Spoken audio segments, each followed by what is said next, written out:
BBA, BCA, BCom computer కోర్సులో 100% placement లభించే ఏకైక డిగ్రీ కాలేజ్ కూకట్పల్లిలోని iCreate degree college. Welcome to Suman TV. నేను విజయ్. సో ఎడారి కష్టాలు రోజుకో ఉదంతం బయటపడుతుంది. మదనపల్లి ఇష్యూ మరొక ముందే ఇప్పుడు తాజాగా కోనసీమ జిల్లాకు సంబంధించినటువంటి వీరేంద్ర కుమార్ అనేటువంటి ఒక యువకుడు గల్ఫ్ కంట్రీకి వెళ్ళారు. అక్కడ ఒక ఇంటిలో ఉద్యోగం ఇప్పిస్తానని ఏజెంట్ తీసుకువెళ్ళి ఖతార్లో కాకుండా సౌదీ అరేబియాలోని ఒక ఎడారి ప్రాంతంలో ఒంటెలను మేపడం కోసం అక్కడికి వదిలేశారంటూ కూడా అతను ఒక సెల్ఫీ వీడియో చేస్తూ ఒక వీడియోని సోషల్ మీడియాలో పోస్ట్ చేశారు. దానికి ఏపీ మంత్రి నారా లోకేష్ కూడా స్పందించారు.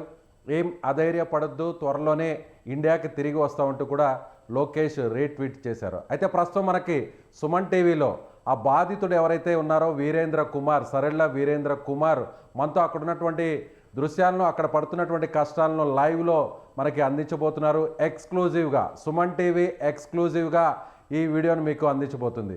వీరేంద్ర గారు ఉన్నారండి? నమస్తే అండి. నమస్తే సార్.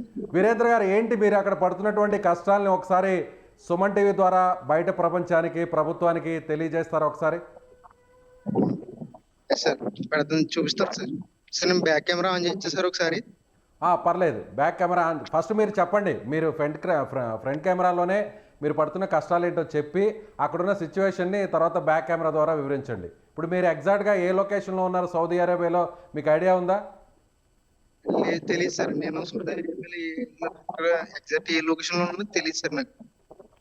ఓకే, ఎస్, మీ కష్టాలు ఏంటో చెప్పండి, ఏంటి ఇబ్బంది ఏంటి చెప్పండి ఒకసారి ఫస్ట్. సరే, ఇక్కడ తిన్నాను సార్, ఏం తిన్నుందా సార్, సరిగ్గా తిండి పెట్టలేదు సార్. సరే, తాగడానికి వాటర్ కూడా ఉండలేదు సార్. కనీసం మార్నింగ్ బ్రష్ చేయడానికి కూడా వాటర్ ఉండలేదు సార్. సరే, పడుకోవడానికి కూడా ఉండలేదు సార్.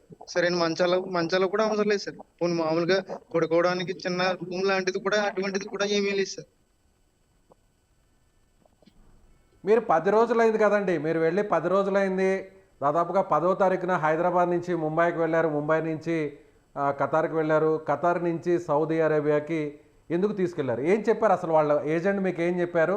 ఏం ఉద్యోగం అని చెప్పారు? ప్రజెంట్ అక్కడ మీరు చేస్తున్నటువంటి పని ఏంటి?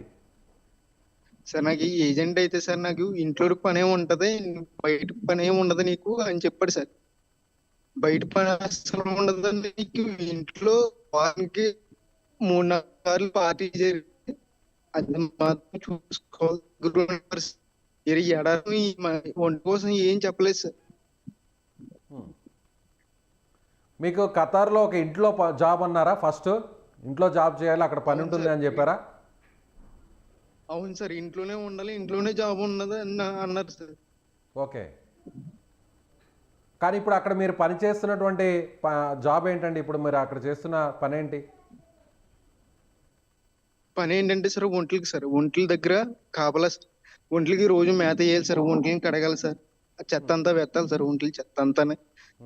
చాలా నరకంగా ఉంది సార్. ఎండలోనే చేయాలి సార్. ఒంట్లకి ఒక్కొక్కసారి గడ్డి వస్తుంది సార్, ఆ గడ్డి దింపాలి సార్ ఎండలోనే. రైట్, తను ఆవేదన వ్యక్తం చేస్తున్నాడు. దాదాపుగా 10 కిలోమీటర్ల దూరంలో వెళ్ళి అక్కడ మంచినీళ్లు తీసుకొచ్చి ఒంటెలకు అక్కడ నీరునివ్వాలి, అలాగే వాటికి ఆహారం పెట్టడం కోసం తీసుకెళ్ళాలి. అదేవిధంగా ఆ ఒంటెలకు సంబంధించినటువంటి ఆ మలమూత్రాలన్నింటినీ కూడా తానే శుభ్రం చేయాలంటూ కూడా తన ఆవేదన వ్యక్తం చేస్తున్నాడు. మరొకసారి అతనితో మాట్లాడే ప్రయత్నం చేద్దాం. సౌదీ అరేబియా నుంచి మనతో పాటు అతను జాయిన్ అయి ఉన్నారు వీడియో కాల్లో, లైవ్లో. సో వీరేంద్ర, చెప్పండి, అంటే మీరు సెల్ఫీ వీడియోలో కూడా చెప్పడం జరిగింది, రక్తపు వాంతులు అవుతున్నాయి, ముక్కు నుంచి కూడా రక్తం కారుతోంది, అయినా కూడా మెడిసిన్స్ కూడా ఇవ్వలేదు, ఇక్కడ కనీసం తలదాచుకోవడానికి ప్లేస్ కూడా లేదు, షెల్టర్ కూడా లేదు అంటూ మీరు చెప్పారు. ఏంటి, నిజంగా అలాంటి సిచ్యువేషన్ ఉందంటారా? అవును సార్. నేను 10వ తారీఖుని ఖతర్ వచ్చింది సార్. నన్ను 10 నైట్ అక్కడ ఉంచి 11 సాయంకాలానికి నన్ను సౌదీ అరేబియా తీసుకొచ్చారు సార్. తీసుకొచ్చిన 2 రోజుల నుంచి నాకు ఏం తిన్నా, ఏం తాగినా, కనీసం నీళ్ళు తాగినా కానీ వాంతులు అయిపోయి సార్. ముక్కులంటే రక్తం వచ్చేసేది సార్. రక్తంతో పాటు వాంతులు అయిపోయి సార్. ఓకే, మరి మెడిసిన్స్ ఇవ్వలేదా? వాళ్ళు అడగలేదా? అక్కడ ఉన్నటువంటి యజమాని మీరు మాట్లాడలేదా? అడిగాను సార్. సరే, నా పరిస్థితి ఇలా ఉంది సార్, నాకు వచ్చిన రోజు నుంచి ఈ రోజు వరకు నేను మోషన్ కూడా వెళ్ళలేదు సార్. ప్లీజ్ సార్, నన్ను హాస్పిటల్ చెక్ చేయించండి సార్, చెకప్ చేయించండి సార్ అని అడిగాను సార్. అయినా కానీ తీసుకెళ్ళలేదు సార్ ఇక్కడ ఉన్న ఓనర్స్. నువ్వు అలా హెల్త్ బాగాలేదు అన్నావు అంటే కనుక నిన్ను ఇంకా కష్టమైన దారుణమైన పనులు పెట్టేస్తానని బెదిరించారు సార్. ఓకే, మీరు ఏదైనా అడుగుతుంటే బెదిరిస్తున్నారు. అవును సార్. ఇప్పుడు మీరు ఉన్న ఏరియాలో ఎంతమంది ఉంటున్నారండి అక్కడ? ఆ ఎడారి ప్రాంతంలో ఒంటెలను చాకడం మేపడం కోసం ఎంతమంది ఉంటున్నారు అక్కడ మీతో పాటు? నలుగురు ఉన్నాం సార్. నలుగురు సార్. నలుగురు. ఆ నలుగురు ఏ ప్రాంతాలకు సంబంధించిన వారు? ఒకరేమో ఇథియోపియా కంట్రీకి సంబంధించిన వారు సార్. ఒకరేమో పాకిస్తాన్కి సంబంధించిన వారు సార్. ఒకరేమో మన ఇండియాకి హైదరాబాద్కి సంబంధించిన వ్యక్తి సార్. ఓకే, ఒకరు పాకిస్తాను, అలాగే మరొకరు గల్ఫ్ కంట్రీకి సంబంధించిన వ్యక్తి, మరో ఇద్దరు కూడా హైదరాబాద్ సంబంధించినటువంటి వ్యక్తులు ఉన్నారు. మొత్తం 5 మంది ఉన్నారు మీతో పాటు. లేదు సార్, నాతో పాటు నలుగురు సార్. మీతో పాటు నలుగురు నలుగురు. ఇంతకు ముందు. ఓకే అవును సార్. ఓకే, వారందరూ కూడా మీలాంటి డ్యూటీనే అక్కడ చేయాల్సిందే? అవును సార్. ఇథియోపియా కంట్రీ ఆయన ఒక్కరు సార్. వంట మాత్రమే చేస్తాడు సార్. ఓకే, ఏంటి అక్కడ మీకు ఎలాంటి సౌకర్యాలు లేవు? కనీసం పడుకోవడానికి కూడా ఒక జాగా కూడా లేదు, షెల్టర్ లేదు, సరైనటువంటి ఫుడ్ కూడా లేదు అంటున్నారు. ఏంటి ఒకసారి అక్కడ ఆ ప్లేస్ని మాకు, ఆ సౌదీ అరేబియాలో ఉన్నటువంటి ఎడారి ప్రాంతంలో మీరు పడుతున్న ఇబ్బందులను ఒకసారి మీరు లైవ్లో చూపించగలుగుతారా? ఇదిగో సార్, ఇది ఒంట్లకి పెట్టే గడ్డి సార్. ఇది ఒంట్లకి పెట్టే గడ్డి. ఎస్, మనం విజువల్స్లో మీరు చూపిస్తుంది అంటే ఒంటెలకు పెట్టేటువంటి గడ్డి మేత, అంతేనా? అది ఇలా అవును సార్. అది ఇలా పరుచుకుని దీని మీద బెడ్షీట్ ఏది వేసుకుని దీని మీద పడుకోవాలి సార్ బయట నైట్ ఆ గడ్డి మీదనే మీరు పడుకోవాలి. అవును సార్. ఓకే, కనీసం అక్కడ మీరు పడుకోవడానికి అక్కడ ఒక మంచం కానీ, లేదంటే కనీసం ఏదైనా ఒక క్లాత్ కానీ, పట్ట కానీ, కనీసం చాప లాంటివి కూడా ఉండవంటారా? ఉండవు సార్. బెడ్షీట్ ఉంటుంది సార్, కార్పెటర్ టైప్. అక్కడ బ్యాక్లో ఒక షెల్టర్ లాగా కనిపిస్తుంది, ఏంటండి అది? ఇదే సార్. ఇప్పుడు మీరు చూపిస్తున్నారు కదా మాకు, ఏంటది? చెప్పండి. Kitchen sir. కిచెన్. ఓకే, ఒకసారి లోపలికి వెళ్ళి చూపించే ప్రయత్నం చేస్తారా? కిచెన్ సార్ ఇది. చూపిస్తారా? ఒకసారి లోపలికి వెళ్ళి చూపిస్తారా? ఎస్, ఎడారి ప్రాంతం నుంచి ఎక్స్క్లూజివ్గా సుమన్ టీవీ దృశ్యాలు మీకు అందిస్తోంది. అక్కడ తెలుగు రాష్ట్రాల నుంచి, అదేవిధంగా కోనసీమ జిల్లా ప్రాంతం నుంచి, ఇసుకపూరి ప్రాంతం నుంచి వెళ్ళినటువంటి ఒక యువకుడు అక్కడ ఏజెంట్ చేతిలో మోసపోయినటువంటి ఉదంతం మనకి కనిపిస్తుంది. ఎస్, అక్కడ ఏంటండి అది? కిచెన్ అది? అవును సార్, కిచెన్ సార్. అంటే కిచెన్లో వంటది మీరు చేసుకోవడానికేనా, లేదంటే ఎవరైనా అక్కడికి యజమానులు వాళ్ళకి వచ్చిన తర్వాత వాళ్ళకి వండి పెట్టడానికే ఆ వంటగది? లేదు సార్, మాకు చేసుకోవడానికి, యజమానులు పెట్టడానికి ఇదే సార్. ఇంకా అవును, మీరు ఇప్పుడు ఆ కిచెన్లో ఉండడానికి మీకు అక్కడ అలో ఉండదా అండి? అనుమతించరా? ఉంటుంది సార్. విపరీతమైన వేడి వచ్చేస్తుంది సార్. వేడి వచ్చేస్తుంది, లోపల ఉండడానికి కూడా వీలు కుదరదు. కుదరదు సార్. ఓకే, ఎంత ఉంటుంది ఇప్పుడు టెంపరేచర్? ఎంత ఉంటుంది అక్కడ ఇప్పుడు ప్రజెంట్? ఎంత ఉంది ఉష్ణోగ్రత? 48 సార్. 48 డిగ్రీలు ఉంది ప్రస్తుతం. అవును సార్. ఇప్పుడు టైం ఎంత అండి? 11:30 సార్. 11:30. సో ఉదయం 11:30 అక్కడ 48 డిగ్రీల ఉష్ణోగ్రత ఉందంటారు. చాలా ఎండ వేడిమి చాలా ఎక్కువగా ఉంటుంది కదా. 40 అంటేనే చాలా ఎక్కువగా ఉంటుంది ఇండియాలో, అలాంటిది ఎడారి ప్రాంతంలో 48 డిగ్రీలు అంటే ఊహించని విధంగా చాలా ఎక్కువ తీవ్రత ఉంటుంది, ఎండ తీవ్రత. చెప్పండి, ఏంటి ఆ చుట్టుపక్కల ఉన్న అదంతా కూడా ఎవరు కనీసం అక్కడ మనిషి అనేటువంటి జాడ కూడా కనిపించట్లేదు? అంటే ఆ ఇసుక తిన్నెల్లో అలా ఉండిపోతారా? ఎందుకండి అక్కడ ఒంటెలను అక్కడ ఉంచడానికి కారణం ఏంటి? అది తెలియదు సార్ నాకు. మరి ఎందుకు ఉంచుతారు ఏంటో నాకు తెలియదు సార్ అది.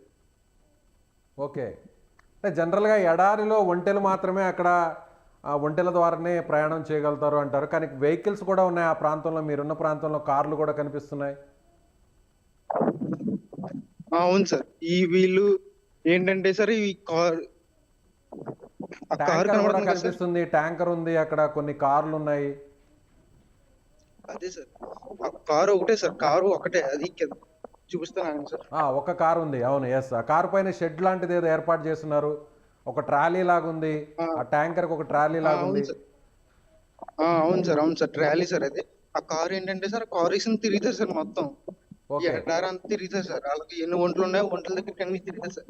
మళ్ళీ అక్కడ పెట్టేసి వాళ్ళ కార్లు వేసిన తిరుగుతారు సార్. ఎస్, ఒకసారి అది చూపించే ప్రయత్నం చేస్తారా?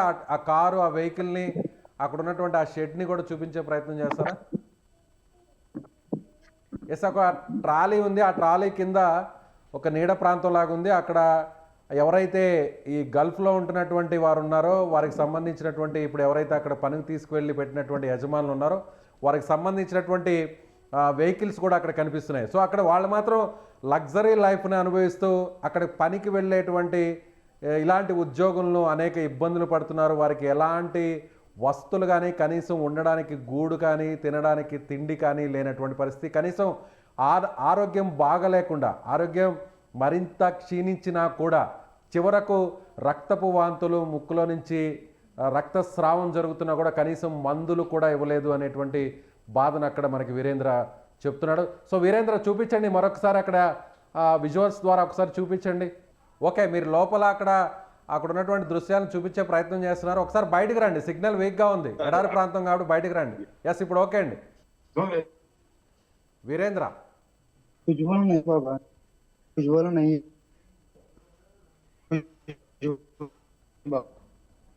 హలో హలో హలో వీరేంద్ర ఎవరు? అతను ఎవరు?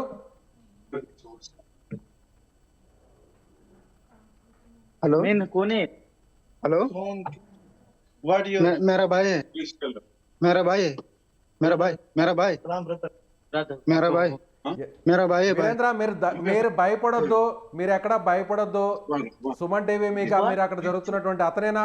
అక్కడికి వచ్చినటువంటి సేటు యజమాని బాబా అతనేనా? ఎస్, మనకి అక్కడ బాధితుడు ఆ వీడియోని అంతా చూపించే ప్రయత్నం చేస్తున్నాడు. ఒక్కసారిగా బాబా అక్కడికి వచ్చేసారంటే, యజమాని వచ్చేసారు. అక్కడ ఎవరు అని అడుగుతున్నారు, కోనే అంటూ కూడా అడుగుతున్నారు, తన సోదరుడు అంటూ కూడా చెప్తున్నారు. సో ఎక్కడ భయపడాల్సినటువంటి అవసరం లేదు. ఖచ్చితంగా ఇప్పటికే ఏపీ ప్రభుత్వం రెస్పాండ్ అయింది.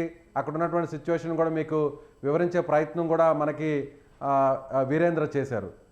ఏంటమ్మా, ఏంటి మీరు చూశారుగా, ఇప్పుడు వీరేంద్ర సోదరి వారి బావ కూడా మనతో పాటు స్టూడియోలో ఉన్నారు. ఏంటమ్మా అసలు ఎందుకు వెళ్ళారు, ఏంటి మీరు ఇప్పుడు చూసారుగా అక్కడ పడుతున్నటువంటి ఇబ్బందుల్ని? వాళ్ళ ఇంటి దగ్గర తెలిసిన వాళ్ళ ద్వారా ఏజెంట్ ఒక హైదరాబాద్లో ఉంటాడు సార్, ఆయన ద్వారా వెళ్ళాడు. ఆయన 10వ తారీఖుని వెళ్ళాడు. 10వ తారీఖుని వెళ్ళగానే 11వ తారీఖుని యాక్చువల్గా కత్రాన్ని తీసుకెళ్లారు.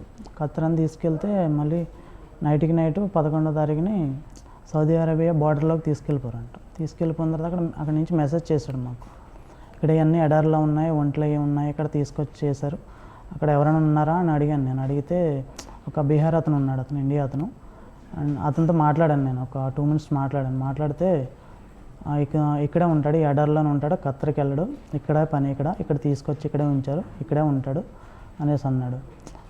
నేనైతే ఇక్కడ ఉండను బావగారు, చాలా దారుణంగా ఉంది, ఇక్కడ ఎక్కడి నుంచో వాటర్ తీసుకురావాలి, ఎండలో అసలు నిలబడలేము, 47 to 57 degrees ఎండ ఉంటుంది అని చెప్పి, సరే నువ్వేం కంగారు పడకు, భయపడకు, మాట్లాడతాం, అతనితో మాట్లాడించమని చెప్తామంటే అతను ఆ రోజు నైట్ వాటర్ అయ్యి తాగి కొద్దిగా తిన్న నైట్ అంతా వామిటింగ్స్ అయిపోయినాయి ఆయనకి, అబ్బాయికి, వీరేంద్రకి.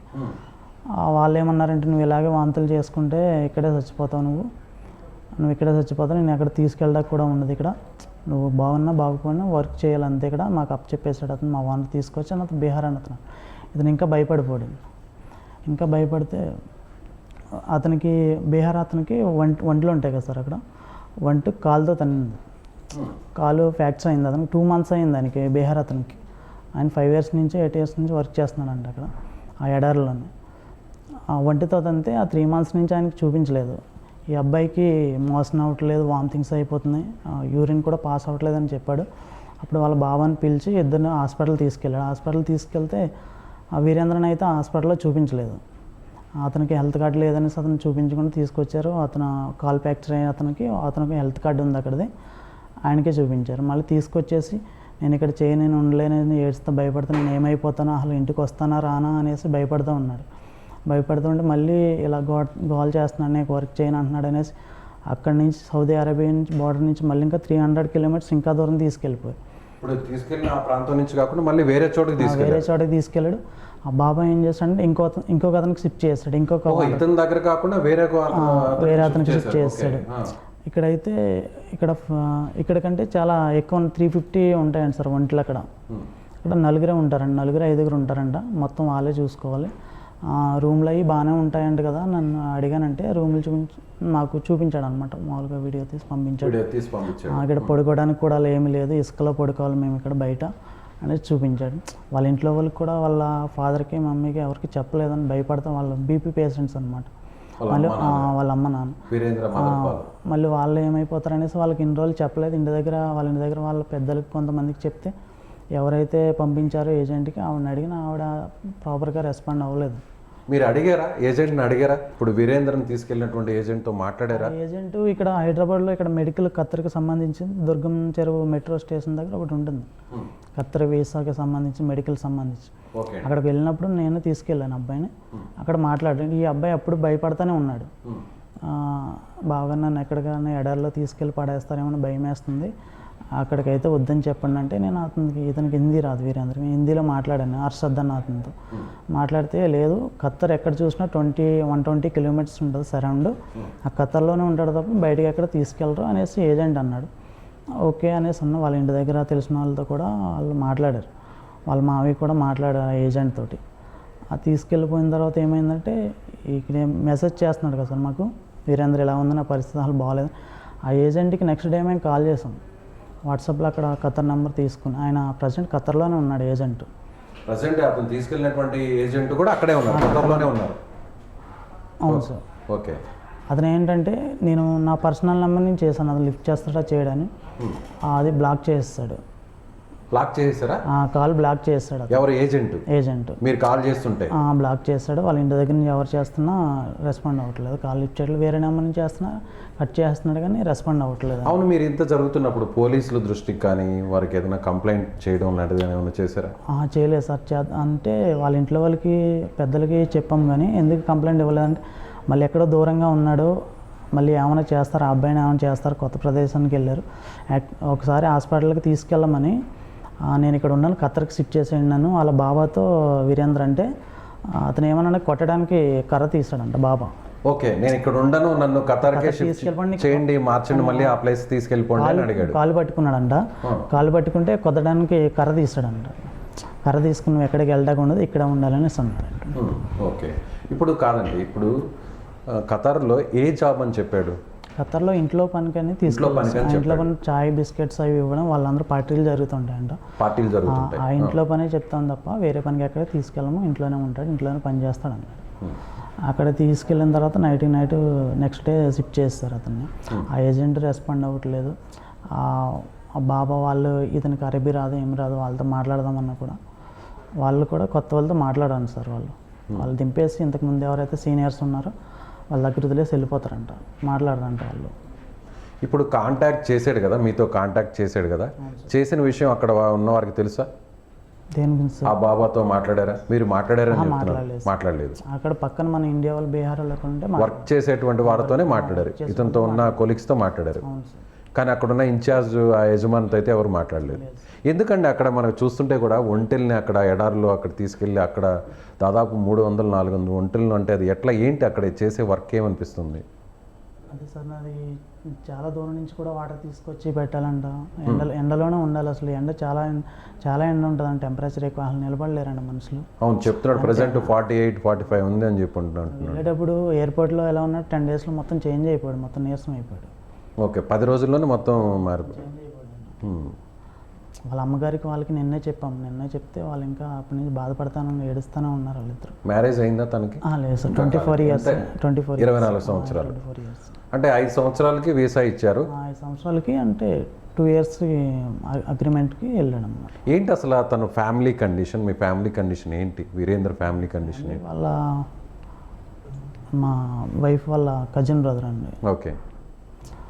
వాళ్ళ డాడీ గారికి కూడా హెల్త్ బాగోదు, వాళ్ళ మమ్మీకి కూడా లో బీపీ, వాళ్ళ ఇంట్లో ప్రాబ్లమ్స్ వల్లే బయటికి వెళ్ళాడు. ఇంకా దాదాపు 1,70,000 ఖర్చు పెట్టుకొని వెళ్ళాడు అని చెప్తున్నారు కదా. సో ఇప్పుడు ఈ అమౌంట్ అంతా కూడా తీర్చాలి అనే టెన్షన్తోనే వెళ్ళుంటాడు అనుకోవచ్చా? అవును సార్. సో ఇప్పుడు లోకేష్ గారు కూడా ట్వీట్ చేశారు, రెస్పాండ్. మూవీ టీమ్స్ అని ఉంటుంది విఎఫ్ఎక్స్లో, మా రిలేటివ్ పర్సన్ ప్రమోద్ అని ఉంటాడు ఆయన, అందులో విఎఫ్ఎక్స్లో చేస్తాడు మూవీ టీమ్స్ అని. అందులో ఈ వీరేంద్ర వీడియో షేర్ చేసిన తర్వాత రిలేటివ్స్ అందరికీ, ఆ ప్రమోద్ వాళ్ళ టీం వాళ్ళందరికీ, మూవీ టీం వాళ్ళకి అందరికీ, ఫ్రెండ్స్కి అందరికీ షేర్ చేశాడు. అందరూ ఏం చేస్తారంటే సోషల్ మీడియాలో షేర్ చేయడం జరిగింది. మిలాగ్రో మూవీస్ అని వాళ్ళ టీం వాళ్ళు ట్విట్టర్లో పోస్ట్ చేశారు సార్. పోస్ట్ చేస్తే అది నారా లోకేష్ గారు అన్నీ రియాక్ట్ అయ్యారు. నైట్ ఒక 11-11:30కి పోస్ట్ చేస్తే ఆయన అంతా ఒక 1/2 hourలో రియాక్ట్ అయ్యారు సార్. ఆయన అది నారా లోకేష్ గారు రియాక్ట్ అయిన వెంటనే రిప్లై ఇచ్చిన వెంటనే కొంచెం నాకు టెన్షన్ తగ్గింది. ధైర్యం వచ్చింది, టెన్షన్. ఆల్రెడీ మదనపల్లిలో కూడా శివకుమార్ అనేటువంటి వ్యక్తి కూడా ఒక 4 రోజుల కిందట ఇలాగే జరిగింది. వెంటనే లోకేష్ గారు రెస్పాండ్ అయ్యి అతను ఇమీడియట్గా తీసుకుని వచ్చారు. సో ఎవరైనా అధికారులు ఏమన్నా మాట్లాడడం జరిగింది? ఎవరైనా అక్కడికి మీ దగ్గరికి మీ మాతో ఎవరు మాట్లాడలేదు సార్. వీరందరికీ అయితే కాల్ చేశారండి. ఎన్ఆర్ టీం ఎవరో కాల్ చేశారంట. మీరేం భయపడకండి, ఇక్కడ మేము తీసుకెళ్తామని అన్నారండి సార్. రైట్, ఒకసారి మనకి స్క్రీన్ మీద చూద్దాం లోకేష్ చేసినటువంటి ట్వీట్. ఏదైతే వీరేంద్ర చేసినటువంటి వీడియోకి సంబంధించి కూడా మిలాగ్రా మూవీస్ అనేటువంటి వీరి సన్నిహితులు ఉన్నారో ఆ సన్నిహితులకు సంబంధించి కూడా లోకేష్ని ట్యాగ్ చేస్తూ ట్వీట్ చేశారు. ఒకసారి స్క్రీన్ మీద లోకేష్ ఏమని ట్వీట్ చేశారో ఒకసారి చూసేటువంటి ప్రయత్నం చేద్దాం. ఎస్, ఈ వీడియోలో ఉన్న అబ్బాయి పేరు వీరేంద్ర కుమార్ సరెల్లా. ఇతను ఈ నెల 10వ తేదీన ఖతార్ వెళ్ళడం జరిగింది. అక్కడికి వెళ్ళిన తర్వాత 11వ తేదీన సౌదీ అరేబియా తీసుకుని వెళ్ళి ఒంటెలు ఉన్న ఎడారిలో పడేశారు అంటూ కూడా అక్కడ ఉన్నటువంటి విషయాన్ని కూడా మిలాగ్రో మూవీస్ ఒక వీడియోని పోస్ట్ చేశారు ట్వీట్ ద్వారా. సో వెంటనే కొన్ని నిమిషాల్లోనే లోకేష్ గారు స్పందించడం జరిగింది. Veerendra, we will bring you back home safely, don't worry. So మీరు ఎక్కడ కూడా అధైర్యపడవద్దు, నిన్ను క్షేమంగా వెనక్కి తీసుకొస్తామంటూ కూడా లోకేష్ గారు, ఏపీ మంత్రి నారా లోకేష్ గారు కూడా ట్వీట్ చేశారు. సో ఇప్పుడు మీకు భరోసా ఉందా మళ్ళీ తిరిగి వస్తారు? ఆ మెసేజ్ చూసిన తర్వాతే కొంచెం కాన్ఫిడెంట్గా ఉన్నాం. కొంచెం టెన్షన్ కూడా అంత పోయిందనమాట. ఎలాగైనా ఇండియాకి తీసుకొస్తారు సేఫ్గా అనేసి. సో ఏజెంట్ మోసం వల్లే ఇదంతా జరిగిందంటారా? అవును సార్. ఓకే, సో ఇప్పుడు ఆ ఏజెంట్ని ఇప్పుడు ప్రజెంట్ అతను అందుబాటులో ఉన్నాడా మీతో? లేదు సార్, ఆయన అయితే కాల్ రిసీవ్ చేయట్లేదు, కాల్ కట్ చేస్తున్నాడు. ఖత్తర్ నెంబర్ వేరే నెంబర్ నుంచి ఏదైనా ట్రై చేసినా కూడా? లేదు సార్, ఎవరు చేసినా చేయట్లేదు. వాళ్ళ మావయ్యకి ఒకసారి కాల్ ఎత్తాడంట. కాల్ లిఫ్ట్ చేస్తే నేను నీకు ఆన్సర్ చేయవలసిన అవసరం నాకు లేదు, మీ ఇంటి దగ్గర ఎవరైతే ఉన్నారో వాళ్ళ ద్వారా మాట్లాడాను, నేను జంగిల్ వర్క్ అనేసి తీసుకెళ్ళాను అనేసి మళ్ళీ వాళ్ళు మ్యాన్పులేట్ చేస్తున్నానండి. ఎంత జీతం అని చెప్పారండి? శాలరీ అయిన దగ్గర డిస్కౌంట్ 30,000 సంథింగ్ అనేసి మన ఇండియన్ కరెన్సీలో. అవును సార్. ఓకే, 30,000 ఇస్తామని తీసుకెళ్లారు. అవును సార్. సో 30,000 కోసం అంత దూరం వెళ్ళడం అనేది నిజంగా సాహసోపేతమే కదండి. అంత దూరం వెళ్ళడం అందరూ అంటే వాళ్ళకున్న ప్రాబ్లమ్స్ వాళ్ళకు ఉంటాయి కదా సార్. అవును, రైట్. సో మీరేమి అధైర్యపడద్దు, ఖచ్చితంగా సుమన్ టీవీ అండగా ఉంటుంది. అలాగే ఇప్పటికే మంత్రి కూడా రెస్పాండ్ అయ్యారు. రిలేటివ్స్ కూడా కొంతమంది చెప్పారు, మా ఫ్రెండ్స్ కూడా కొంతమంది చెప్పారు, సుమన్ టీవీకి కాంటాక్ట్ చేయండి, వాళ్ళు వెంటనే రియాక్ట్ అవుతారు అంటే నైట్ నేను కూడా వీడియో షేర్ మీరు కూడా మాకు వీడియోని సెండ్ చేశారు. అక్కడ మీరు ఆ మొరాల వీడియోస్ మూవీ టీం వాళ్ళకి ఏ విధంగా సెండ్ చేశారో అలాగే మీరు మాకు సెండ్ చేశారు. మార్నింగ్ కాల్ వచ్చింది, ఇలా రమ్మన్నారు, రండి కాంటాక్ట్ సుమన్ టీవీ వాళ్ళు కాంటాక్ట్ చేయండి. సో ఇక్కడ బాధితులు చెప్తున్నట్టుగా వారి సన్నిహితులు ఎవరైతే మూవీస్లో వర్క్ చేస్తున్నటువంటి కొంతమంది టెక్నీషియన్స్ ఉన్నారో వారికి వీడియోను పంపడం జరిగింది. అదేవిధంగా సుమన్ టీవీకి కూడా వీడియోను పంపాము. వెంటనే వారు ట్వీట్ చేసిన వెంటనే లోకేష్ గారు కూడా రీట్వీట్ చేస్తూ ఆయన స్పందించారు. సుమన్ టీవీ కూడా వెంటనే మార్నింగ్ స్పందించారు. సో ఖచ్చితంగా సుమన్ టీవీని ఆశ్రయిస్తే మీకు న్యాయం జరుగుతుంది అనేటువంటి విషయాన్ని కొంతమంది సన్నిహితులు చెప్పారు. కాబట్టి మేము కూడా సుమన్ టీవీని ఆశ్రయించాము. బాధితులకు సామాన్యులకు సుమన్ టీవీ అండగా ఉంటుందనేటువంటి విషయాన్ని కూడా మరొకసారి బాధితులు కూడా చెప్తున్నారు. ఖచ్చితంగా మీరేం అధైర్యపడొద్దండి. ఖచ్చితంగా శివకుమార్ లాగే మళ్ళీ తిరిగి మీ ఎవరైతే వీరేంద్ర కుమార్ ఉన్నారో ఆయన కూడా సేఫ్గా వస్తారు. ఖచ్చితంగా ప్రభుత్వం కూడా, ఏపీ ప్రభుత్వం కూడా ఇప్పుడు ఏది జరిగినా కూడా వెంటనే ఇమీడియట్గా రెస్పాండ్ అవుతుంది. ఆల్రెడీ లోకేష్ గారు ఆల్రెడీ మీకు ధైర్యం ఇచ్చారు, ఆయన భరోసా ఇచ్చారు, ఆయన కూడా ఒక హామీ ఇచ్చారు. కొన్ని రోజుల వ్యవధిలోనే తిరిగి వస్తారని మనం ఖచ్చితంగా ఆశిద్దాం. ఖచ్చితంగా వస్తారని కూడా మేము భావిస్తున్నాం. Thank you so much. So అందరూ కూడా అప్రమత్తంగా ఉండాలి. విదేశాలకు వెళ్ళేటువంటి వారందరూ కూడా ఈ విధంగా శివకుమార్, నరేంద్ర కుమార్ లాగా, వీరేంద్ర కుమార్ లాగా ఇబ్బందులు పడవద్దు. సో అన్ని విషయాలను కూడా తెలుసుకున్న తర్వాత, గ్రహించిన తర్వాత, వాస్తవాలన్నీ కూడా పరిశీలించిన తర్వాతే విదేశాలకు వెళ్ళాలి, అక్కడ ఉద్యోగాలకు వెళ్ళాలి. సో ఈ విధంగా వీరేంద్ర కుమార్లా మోసపోవద్దు, అక్కడికి వెళ్ళి ఇబ్బందులు పడొద్దు అంటూ కూడా మరొక్కసారి సుమన్ టీవీ హెచ్చరిస్తోంది. Thank you so much.